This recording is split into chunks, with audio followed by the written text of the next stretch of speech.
Well, I would like to welcome everybody to our Family Matters podcast, to episode two. My name is Courtney Morlisle, and I'm your host. And I have Ruben Davis joining us today, and Miss Hope Moore joining us as well.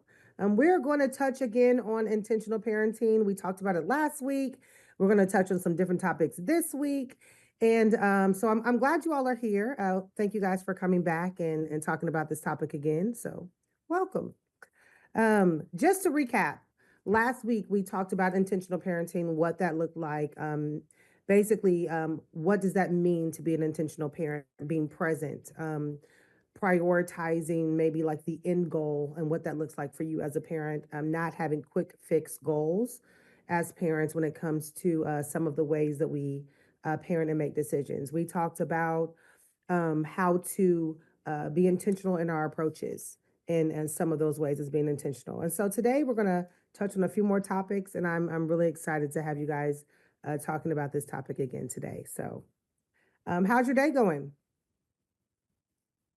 Oh, we're good. Good. Yeah, I'm good over here. How you doing, Courtney?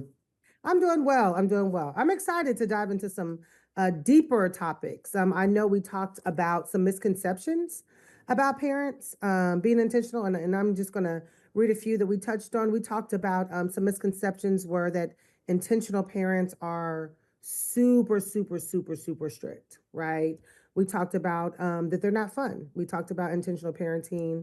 You have to be a perfect parent in order to be an intentional parent.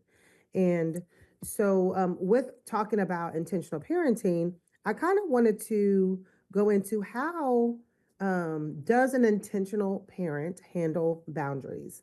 How does an intentional parent handle discipline? Right? What does that look like when we're trying to be intentional, but we still have to have boundaries and discipline for our kids? Okay, ladies first. I'll let you go, Sister Hope. Thank you, Ruben. First of all, to the question of how we're doing, I am super excited. We are in Passion Week, leading up to the reason we exist as a church. So I'm just super excited about Resurrection Sunday coming up. But the question was, how do we, as an intentional parent, handle discipline, and how do we handle boundaries? And Mhm. I would say we have to be intentional in being in doing positive discipline. That is really critical. That we don't just call out a consequence, pull it out of thin air, but that we are intentional in how we discipline and that we do positive discipline. I was studying up on this.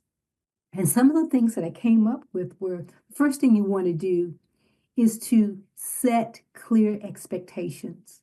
And I Mhm. think that's critical for the child to know what's expected. And also, if you don't do this, then these are the consequences. So those are the boundaries, and that's the discipline. But setting clear expectations. Another one that I came across was positive reinforcement.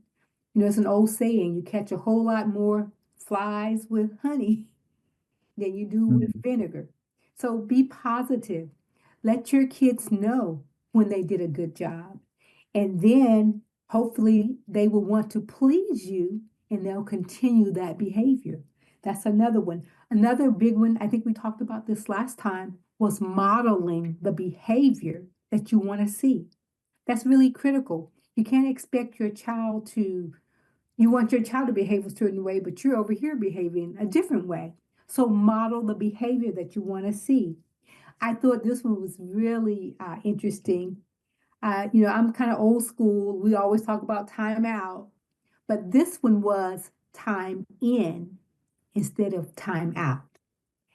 And I thought that was pretty neat. So instead of putting a child and punishing the behavior, you Mhm. were what's the word? Sitting in with that child and drawing in close to them and talking about, okay, what was what was wrong with this behavior? helping them to understand their emotions and then helping them to correct that behavior. So time in instead of time out. And I think that's enough for me right now. So Ruben, I'm gonna let you You hop in there. you just jumped on something that I was gonna want to jump on because when I thought about the intentional parenting, even positive discipline techniques, I was thinking of like, man, we're gonna have to like kind of leave behind some things that we kind of grew up on. Absolutely. Right. Timeout being one, instead of kind of a time in, because that's a new concept. But it makes sense. It makes total sense. And then the other thing that I was thinking of, for me, it's like the positive is also uh, the words we use. A Absolutely. lot of times, we'll do a bunch of don'ts, and I'm trying to replace the do's with the don'ts now. Like, get off of that. Don't do this. Don't do that. But you find out that you actually are not giving them anything to work with all those don'ts, right? You're telling them don't do this, don't do that, but what are we actually telling them to do? And so I'm trying to take even my uh, initial way of putting it and changing that, turning it on its head and making it more about what I would like for them to do instead of all the don'ts, making all these boundaries. But man, there's so many other things though when I think about it that we may have to like unlearn even from our old way of kind of doing it in order to be more intentional. Because when you were talking earlier, I just thought of the do as I say, not as I do. Absolutely. I heard that so many like that has got to be the craziest one. It didn't even make sense when I heard it as a kid. Or I'm the adult, like you're the kid. So this is I get to do X, Y, and Z, but the behavior is still Right. not positive, or Right. you know, uh, setting the example that you want your child to move forward to.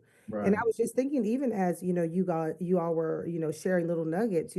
I think it's important for parents to know that it's okay to make a plan, right? It's Yeah. okay to sit down and say, okay, these are the things that I'm really struggling with as a parent, and I want to have some solution, oriented conversations with myself or my husband or whoever to say, okay, this is a plan that I want to write out so that when these behaviors come, I can set clear expectations because it's hard to do that on the spot, right? It's hard to do that. And I think we talked on this last week of it's important to ask for help. I know that like a lot of us probably were raised in the old school way, but still asking someone, for their advice or how am I overreacting in this situation? Does this seem like a fair consequence for this particular behavior? Because oftentimes, one thing I think it's important to remember is that when we discipline, I feel like an intentional parent has to learn not to be angry when we discipline, right?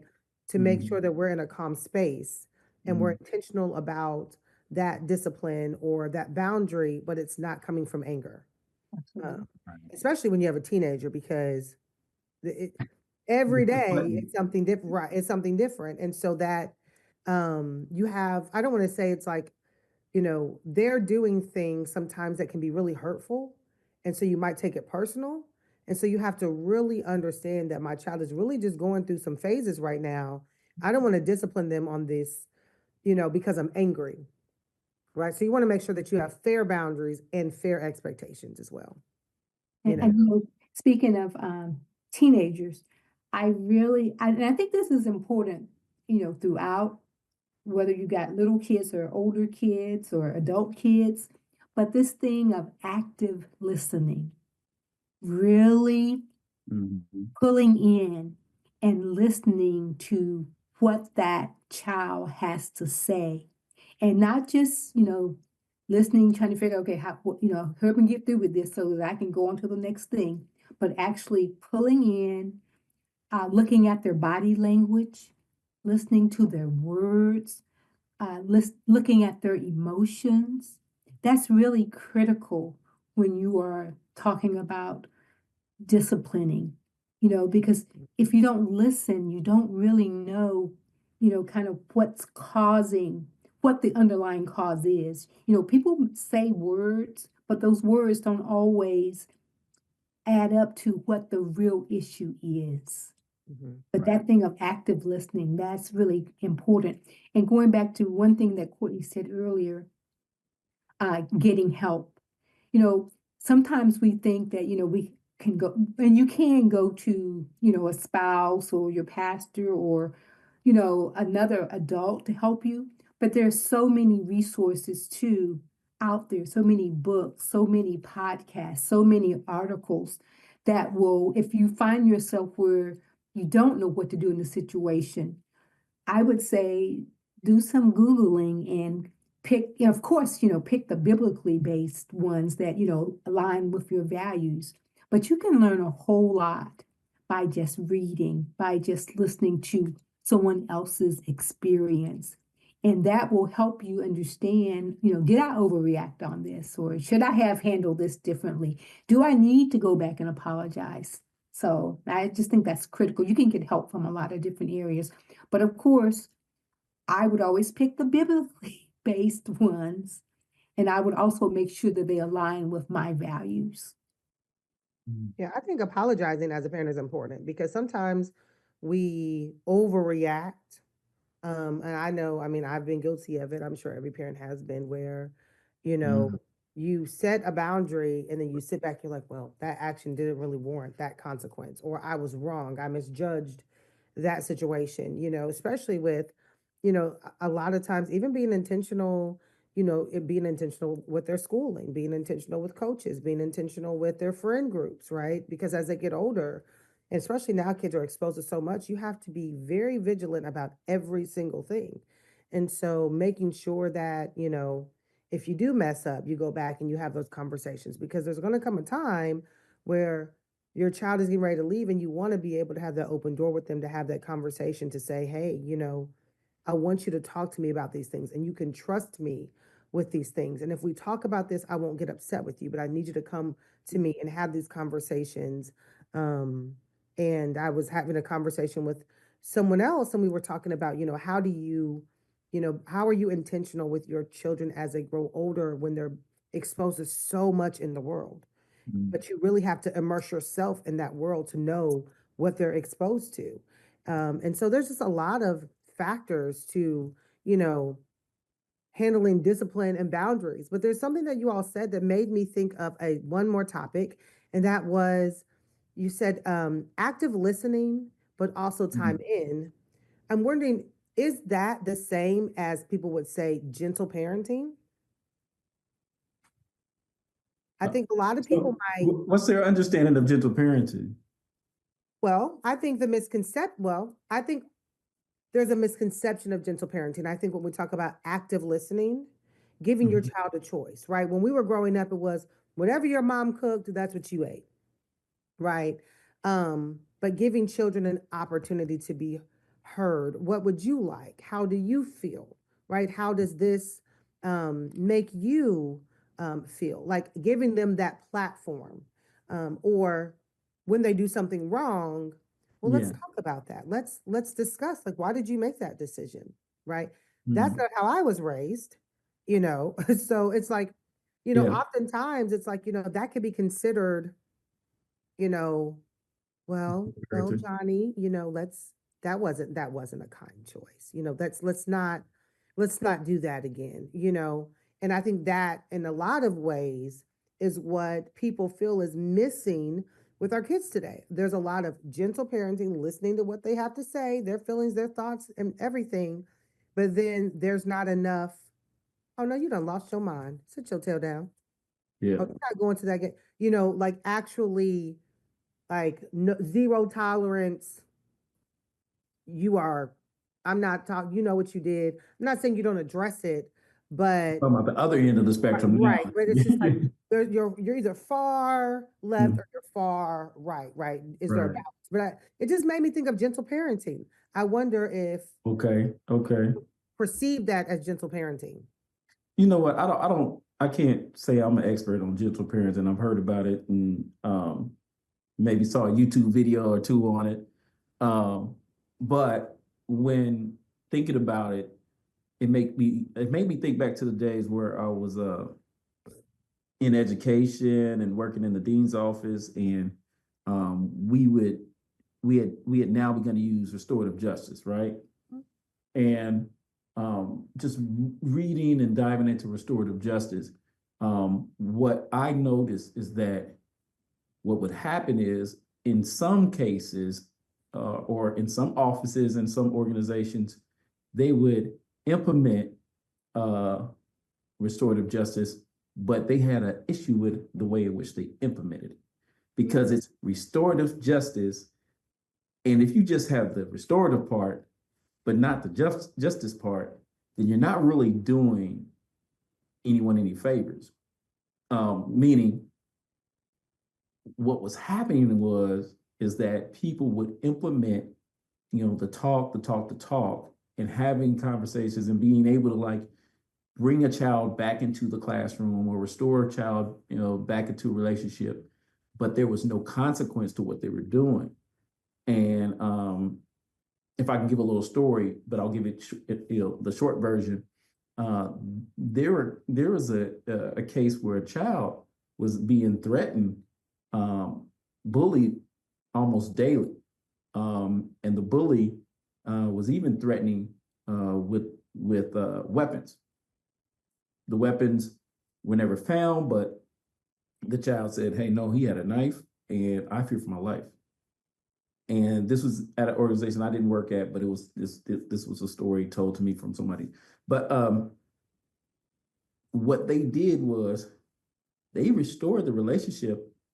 The bully was able to continue being at school, but no one ever gave him a consequence. And so who ended up leaving? That child who felt threatened. And so in the end, restoration with no justice doesn't really work very well. So if we're talking about gentle parenting and people choose a gentle parent, I hope that they're doing a full implementation of it and understanding that you still have to have the natural consequences, even if we're going to have conversations saying, "Hey, that wasn't a good idea. Let's try that again." There still has to be a consequence. And see, I think that's where the gentle parenting gets misconstrued because people believe in the conversation, but then there's I think an underlying issue with, okay, well, so do you still get popped? Right? Because a lot of new parents don't believe in that, right? They believe, oh, well, that's a slave victim mentality that we have been kind of thrown into as a culture, right? So do you still tap that behind when they get out of line, as well as what he said, like, do you still get a butt whooping, and I'm going to tell you what you did wrong, or is it, well, you're going to sit in your room for a day, right? Because really, and I understand every child doesn't need a whooping, right? But what is equivalent to the whooping for the child? Is it taking away their Oculus, their technology? Is it, oh, well, you're not going out with your baseball friends tonight because you chose to turn in your assignment 2 days late. So now you get to look at me, right? That type of thing. I'm like, what are we following through with that? But that gentle parenting piece, I think it sometimes happens where parents they don't believe in that whooping, but it's not always a whooping. Does that make sense what I'm saying? Okay. Yeah, I think what we have to understand is even if you do the time in versus time out, or anytime you are doing discipline and boundaries, you still have to be consistent. Consistency still has to be there. And there has to be some non-negotiables because if you don't set those boundaries, then kids won't know that, hey, I think the time in is you talk to them about why they did what they did, but there still, to me, needs to be some type of consequence. I'm not saying that you don't, I'm not saying that you do, the harsh discipline, but there still has to be some things that are non-negotiable so that kids know that, hey, if I go this far, then this is what the consequence is going to be. There still has to be boundaries and there has to be consequences. But I Yeah, think yeah. maybe the choice is different of what you choose. And maybe you as a parent and a kid come up and decide together, okay, what those consequences should be. But there still has to be consequences, in my opinion. Yeah, yeah. I mean, even taking it to the Bible, there, and I need to go and find the scripture because I don't have it right now, but there's scripture that says that if we are not uh, uh, disciplining, we're in other words not doing our job, and so we can't leave the discipline part out. But when you said earlier positive disciplining, you didn't say you didn't leave the discipline part out. It's still there. Absolutely. Absolutely. Whatever form that takes, there has to be some form of discipline or correction because if Absolutely. we're not correcting, then we're not loving. We're not doing any service.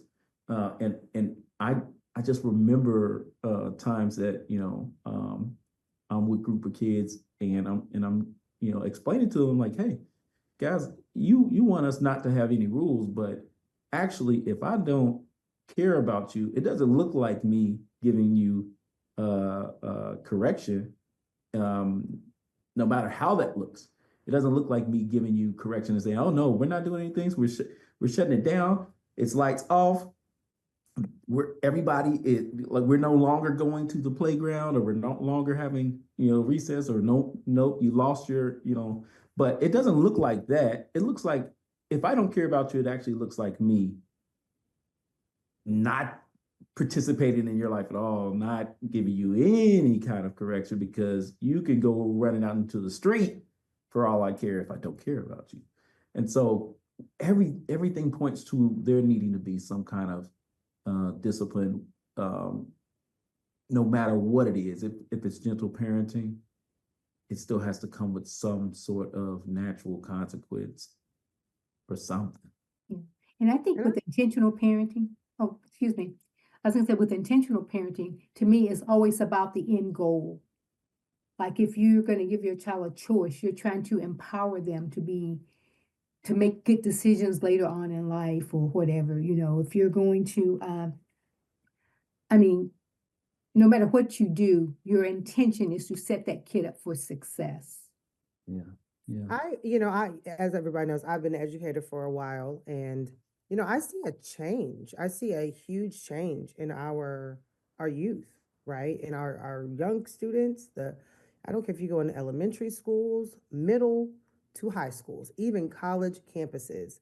Um, there's a lack of respect. There's a lack of respect for authority, for parents, for each other, Mm, very low emotional intelligence and learning and understanding how to deal with their emotions and those type of things. Um, and we talk about biblically, and I'm an advocate for you getting a whooping at a certain age, right? You need to be tapped just because when they get older, they need to understand like you're not always going to be able to handle your child that way. But I think in those formative years, that 4 to 9, they need to understand that I will snatch you up because, when you're talking about being intentional and the end goal, those are the years, though. I used to think those were like, oh my goodness, like, there's so much to do. But now that kids are 15, 16 years old, they become a whole different person. And those formative years that you were spending, actually, okay, no, then they understand, I feel like the consequence of you're not having your phone or you're not doing this. The respect is there. But if I think sometimes parents need different tools than just sitting and talking, right? Because that works when they're 6, but mm, it's not going to work when they're 15. It's mm. not. It's just not. I mean, not these kids. Us, because we were kind of parented the old school way and life was just different. But these kids, they have to have a level of respect, a fear of you in some ways. I don't mean like a negative way. I mean in a positive way to where, okay, that's my mom, that's my dad, I'm going to respect them, right? And I just think that when we're being intentional about parenting, it can't always be, oh, I'm going to talk. And I do believe that even if you still get a whooping, I still sit down and talk with you. I got plenty of whoopings.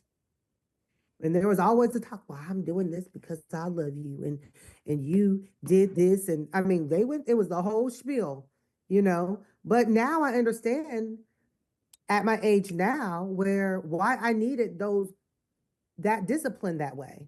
I didn't think so in the moment, but I think the reason why a lot of our kids are struggling, a lot of parents are struggling with their kids is because they're not disciplining them. And it's not just, well, you go sit in timeout.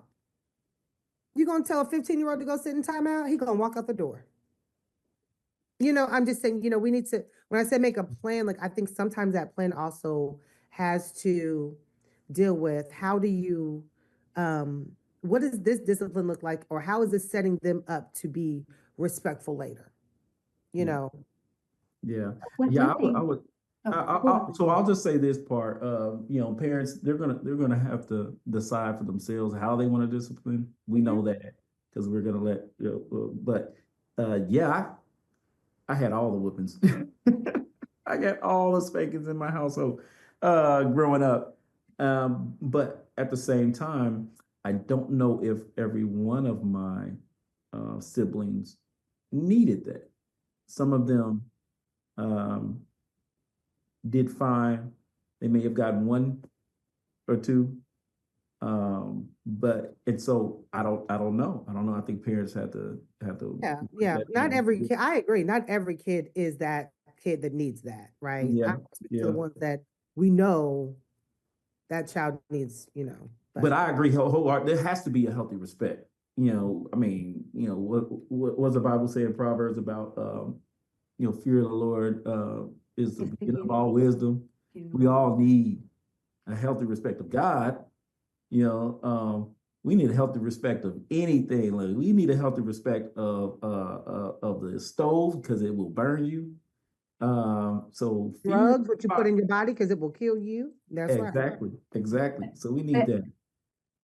yeah, I think you guys are hitting on, I think one of the crucial points of one of the last questions, that we were given was about how does the Bible and intentional parenting, how does that kind of go together?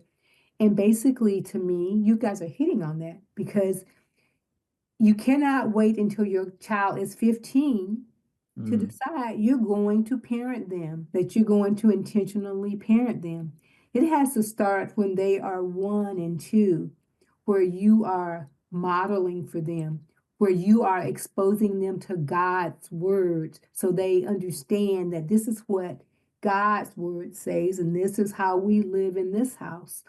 But and you can't, and you have to start correcting them then when they are, say they're 2 and, well, maybe they're not talking back at 2, maybe they're 6 and Or they're they stuck. bite. Like let's say they bite. Absolutely, they bite. Then you have to help them understand then that that's not behavior that's appropriate. But you cannot wait until that child is a teenager. I don't think you can even wait until they're 12 or 13. I mm-mm. think you have to start helping kids understand boundaries, consequences, discipline. I think they have to start understanding that at least around 2. They really need to start, you need to start helping them then so that they understand that when mom says, sweetie, if you continue this, I'm going to have to, take this away. I'm going to have you sit over here, or, we're not going to get to stay the whole time at the park. So they understand consequences and boundaries and discipline. You know, and Mhm. and we've had, I mean, we really had a lot to say on like, what um intentional parenting for boundaries and discipline, and so that leads me to I want to kind of start like, since we're talking about, having that healthy relationship with God, and we've talked about making a plan, and we've talked about, listening, active listening, and we've talked about, time ins. Um, what do you think some practical tips are for parents, to be more intentional with their routines so that this behavior and these boundaries make sense for the child to understand? Like, what are some ways that we can, positive ways that we can be intentional in our routine so that our kids understand how to be, um, they understand those expectations that we're setting for them. So kind of like how I said, like, we're Right. going to set a plan, right? So having like a clear goal, right? Um, Oh yeah, yeah. making sure that like you, uh, Sister Hope, you said, you know, it starts young, right? So those values are set young, right? What are some other practical tips that we can give parents? So we know they need to start young. We know they need to set values. We know that they need to be maybe set a plan. Um, and in that plan, like I've seen families have like family meetings, right? Where they sit down and they talk and they say, you know, we're going to sit down and, we're going to make sure that we have these conversations. For me, and one thing that I do is, we like to brunch. We like to go to brunch. So, but there's no phones at brunch. There's no phones, and I don't like phones in the car. I don't, if we're going to school, or somewhere we're driving, let's take our AirPod out, let's have a conversation. Let's talk through, that's a great opportunity to talk through, and I can set expectations for the day. I Mhm. can set Mhm. expectations for, hey, it's a new semester, what are your goals, and how can we grow from where we were, this semester? Or, hey, I noticed that, we play sports. So I noticed that you got really down on yourself. You didn't hit the ball the way that you wanted to. Um, why do you think that was? Like being intentional in the way that you're talking and listening to their feelings, and setting expectations for like when they do get upset and saying, okay, well, hard work allows us to prepare for some of the moments. So if we're not putting in the hard work, we can expect to reap, right, certain things. So just having those conversations, those meetings, those setting those boundaries, having that vision for your kids, I think is a good tip as to what we can give parents to help them be more intentional in setting their boundaries. That's what I would say. Right, right. Those tips and I think you guys have been landing on a lot of it, this entire conversation. Sister Hope said something about uh goals, like having like a clear goal for your children, for your family. And I feel like that's one of them. And actually, I'd like to hear more of Hope's goals, like some of those that you kind of came up with. But having those goals for our family, um, having, um, I think you also said it as well, just kind of like a consistency. No, that was Hope as well. Hope said that as well. But like being consistent, I know that was one of them. Communication, open Open communication. communication. That's another tip. I would Do absolutely. we do we feel that children should have a choice in things? I think that's something that parents struggle with. Do we feel your child should have a choice in things? That's interesting because one of the positive, I was reading about positive discipline, and what that was one of the positive discipline techniques was to offer your child a choice. But I thought it was they were it was offer a choice, but it was still it was still restricted. It wasn't like let them choose whether they're gonna go to school or not go to school. It was let them Mm, choose which dress they're gonna wear today. Let them choose what vegetable they're going to eat. Let them choose where they want to go for this or for that. There were choices because the choices help, their self-esteem and things like that. But the choices still were um, guided choices. They were And I within think that's boundaries. Right. absolutely, Right. and They I were think within the that's boundaries. that's the key. Offer choices, but there are some things, and this is me, and I know my old school is showing, but there are some things that I don't feel kids should have a choice on. I feel like, and that's because, if you're living in my house, using my sleeping in my bed, eating my food, then I'm still your parent. And I feel like that you shouldn't have a choice as to whether maybe you go to church today or not. And I know it might be easier for me to let you stay at home, but there are Amen. some things that I just feel like that you should not have choices about. And maybe, but that's probably my age, but I just feel like there's some things I don't give my kids choices as to whether they go to school, as to if it's in their ability to get A's, then we don't come home with C's. So I don't know. Would be interested to hear what And you have to say you know about what? the choice thing. Well, and what you're pointing out is again going back to those kind of goals and values for your family, though. If in your household your goals and values are partly or hey, we go to church, then in my house we go to church. That's a part of that plan that you've already kind of set up. And so I think that that's what we're talking about. So to actually have them and not just kind of live without any direction, that would be intentional parenting. Yeah.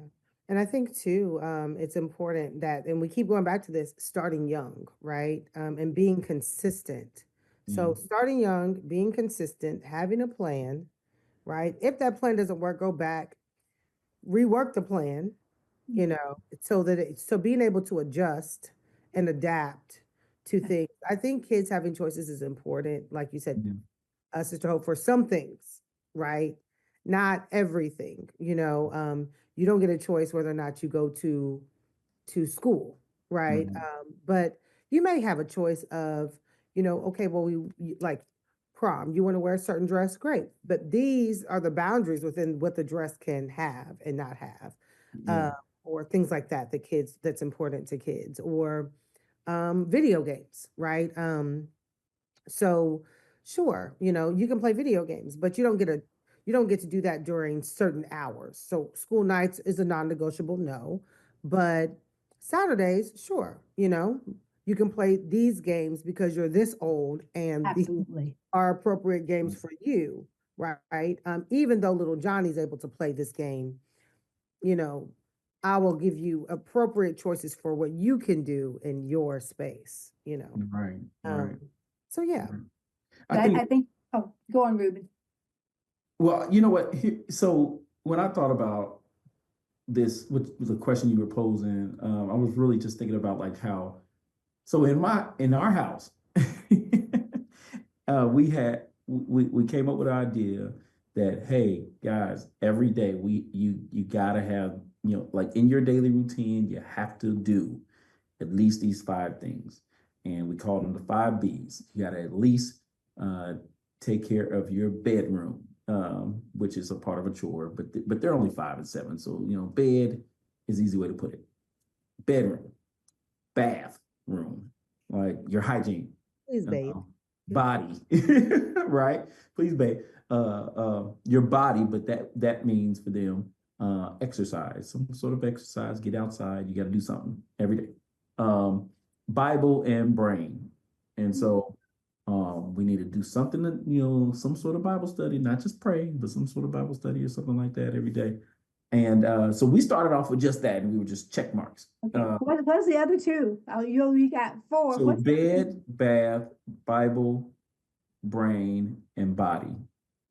Okay. Yeah, yeah, yeah. And so we started doing that. And we had to go back to the drawing board because we were like, hey, there's no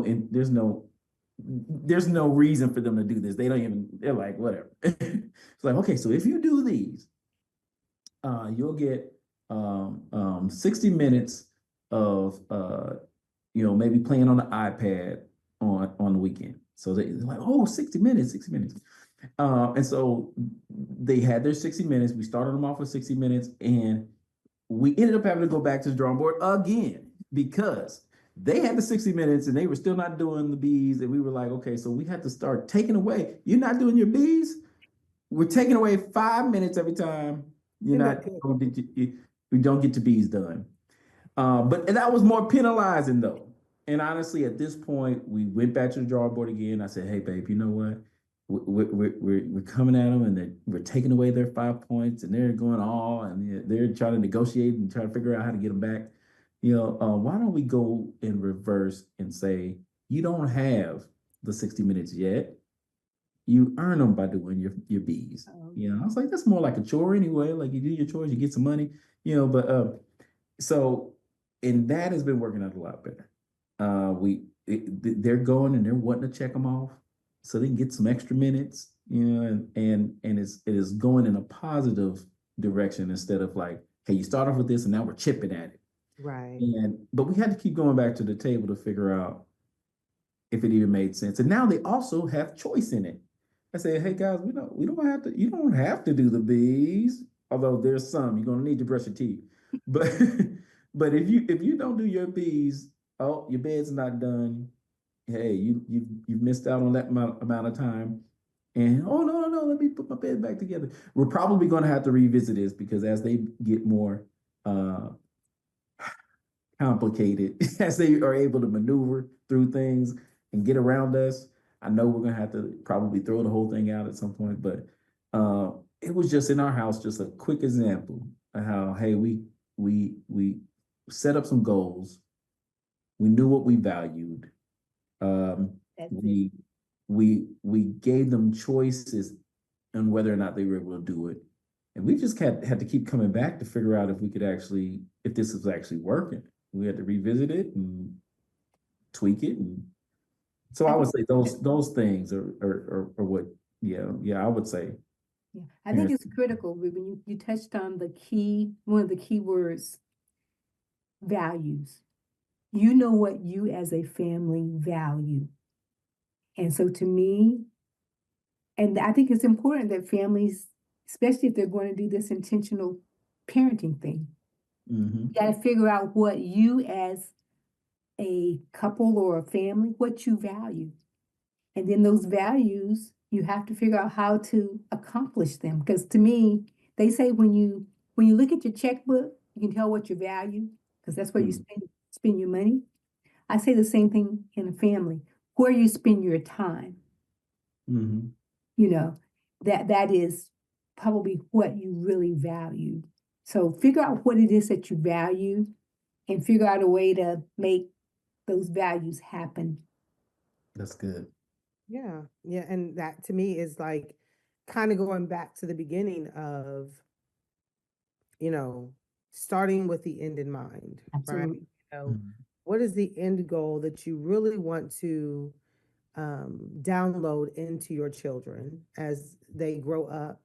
When they're adults, what values do you want them to have? And how do you want them to serve God? And how do you want them to serve others and treat others and respect others? And when they leave your home, will they have this full cup of, or downloaded memory of their family values that they can go out and do those things? And that's really what it's, and being an intentional parent is really all about, is how am I parenting in a way that my child can be a godly, productive adult in society, to get back to society, the best that they can, Now I'm wondering now, because I want to kind of go around and ask y'all a question.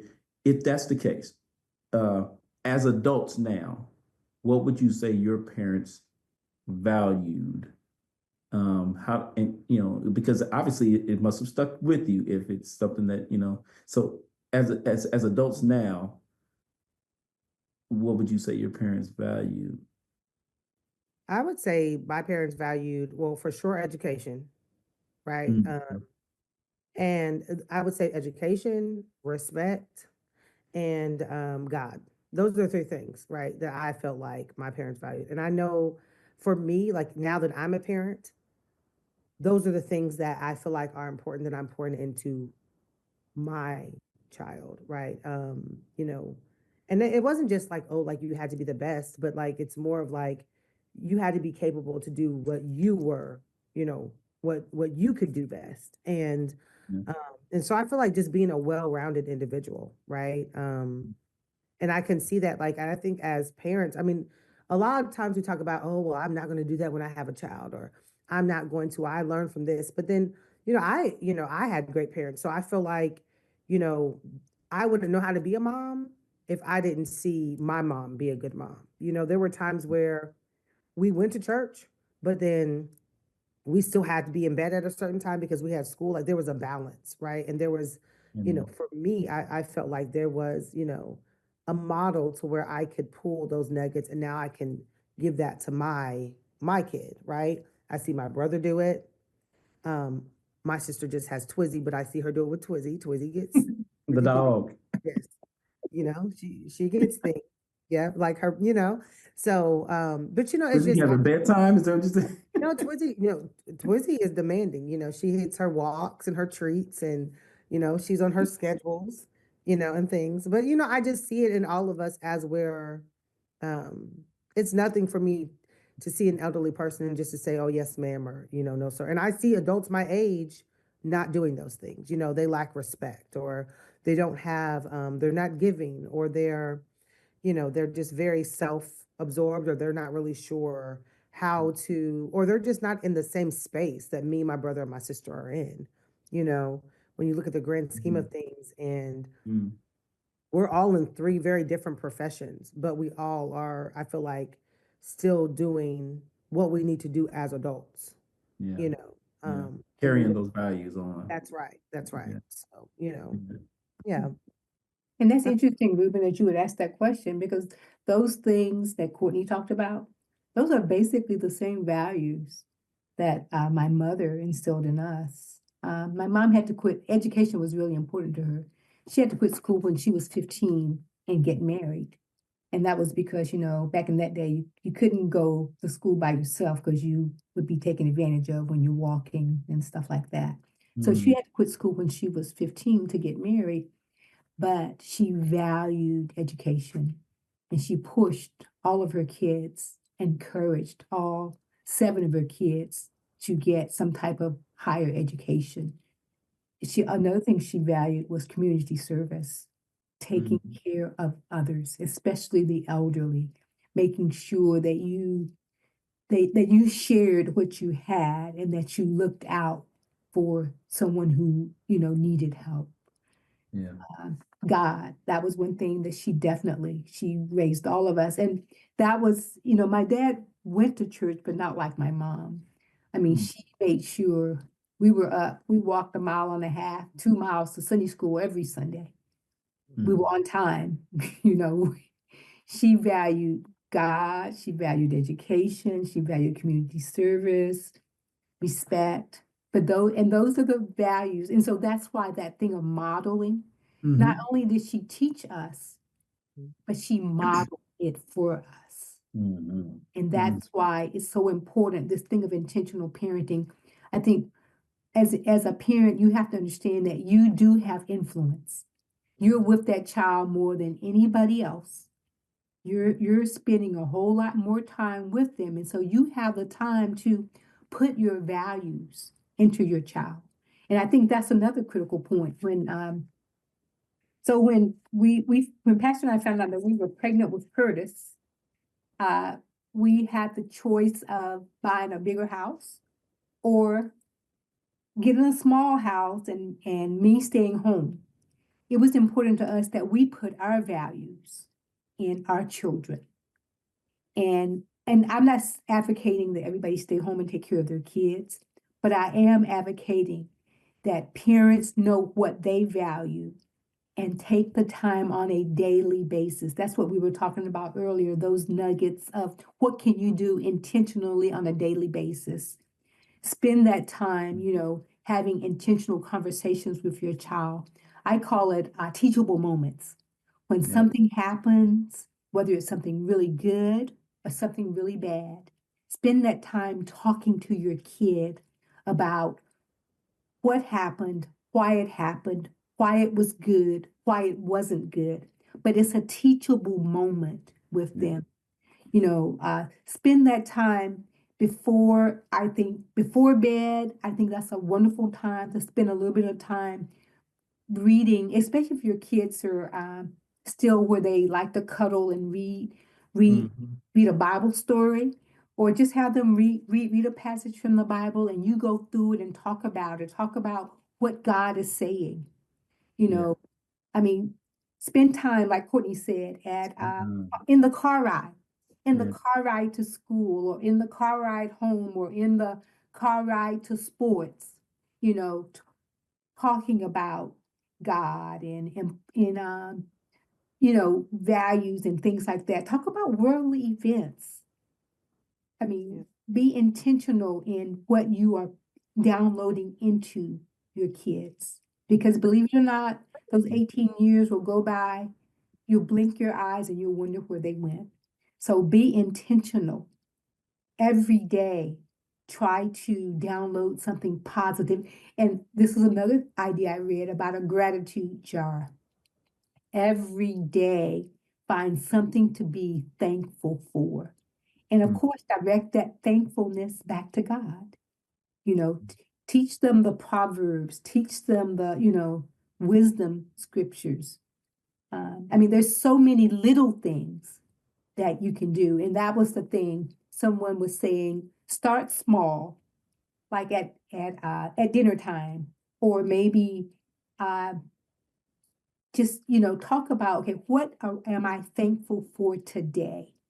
Just one thing. So you put that focus back on God, you put that focus back on his goodness, but you also put that focus on not dwelling on the negative, but reaching down deep Yeah. and thinking about the good. That's good. That's good. It sounds like you're saying stay in conversation, stay in like a relationship, be in Be their present. lives. Yeah. Yeah, be present. Yeah. Be Yeah, be present. present. Be present. And I, Be I would present. even say like, and we're gonna wrap up because we could stay on this all night, but Mm. um I always saw my mom like in the spaces that we were. And when you're older, you don't really know why.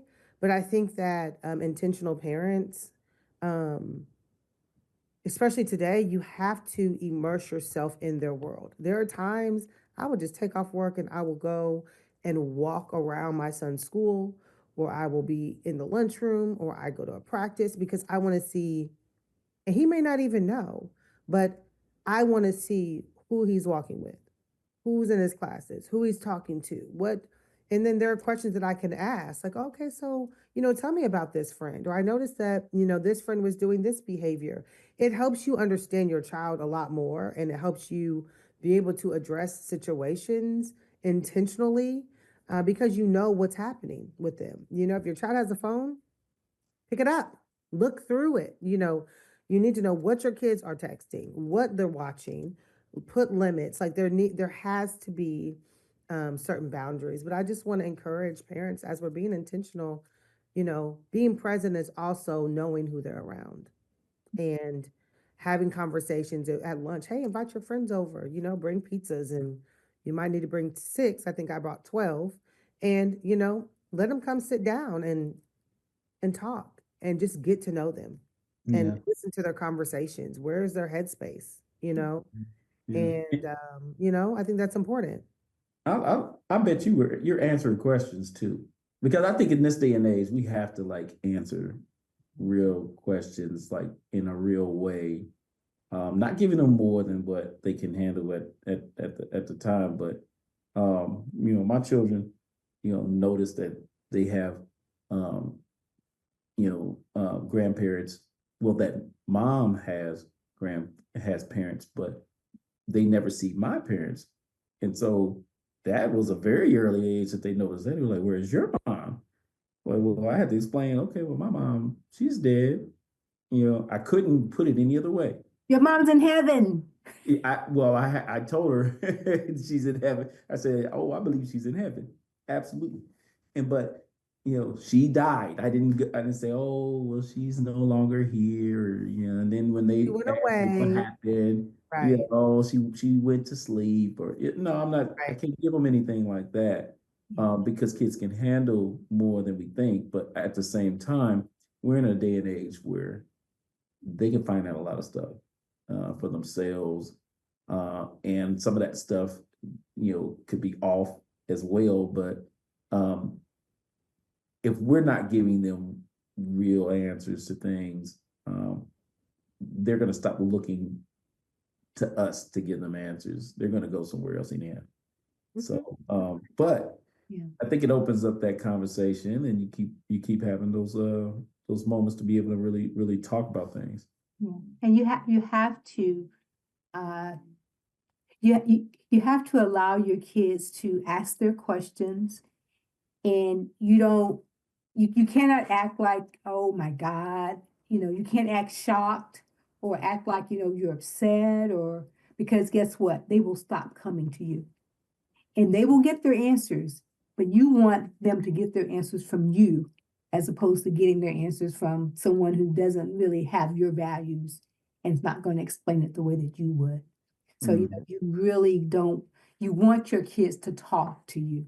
You have to have that moment privately. You have to have that moment with someone that you trust privately, right? Even if you can get it out, just not in front of them, towards them. Yeah. Yes. Well, I want to thank you all for our podcast. Oh, wait a minute. We forgot to talk about parent self-care. Well, we're going to have to handle that next week because we are out of time. That's a good one. We are out of time. We have a few more things that we can I still think Courtney talk about. needs some self-care right now. That's what she's saying. So, but we have, we're going to come back again to the table and talk about some different issues with intentional parenting. But, it is always a pleasure to have you all on the Family Matters podcast. Thank you. And I appreciate all of the insight and the answers. And we hope that if you're watching this, you will join us again for our next episode, episode 3, coming soon, talking about different aspects of intentional parenting and parenting tips for episode 3. So I want to say thank you guys, and see you next time. Bye-bye. Bye. Thank you.